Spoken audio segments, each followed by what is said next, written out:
حضور اکرم صلی اللہ علیہ وآلہ وسلم نے ارشاد فرمایا، جس شخص میں یہ 3 باتیں ہوں گی وہ ایمان کا مزہ پالے گا۔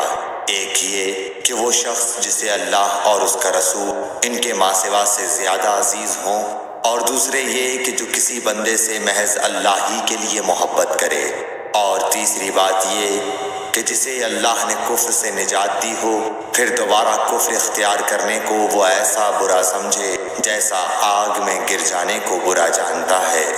صحیح بخاری حدیث نمبر 21۔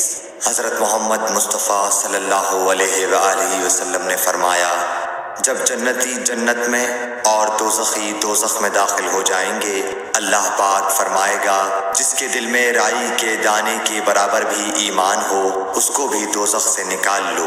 تب ایسے لوگ دوزخ سے نکال لیے جائیں گے اور وہ جل کر کوئلے کی طرح سیاہ ہو چکے ہوں گے، پھر زندگی کی نہر میں یا بارش کے پانی میں ڈالے جائیں گے۔ اس وقت وہ دانے کی طرح اگائیں گے جس طرح ندی کے کنارے دانے اگاتے ہیں۔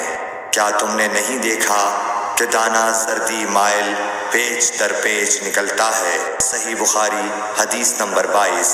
حضور اکرم صلی اللہ علیہ وآلہ وسلم نے فرمایا، میں ایک وقت سو رہا تھا، میں نے خواب میں دیکھا کہ لوگ میرے سامنے پیش کیے جا رہے ہیں اور وہ کرتے پہنے ہوئے ہیں، کسی کا کرتا سینے تک ہے اور کسی کا اس سے نیچا ہے۔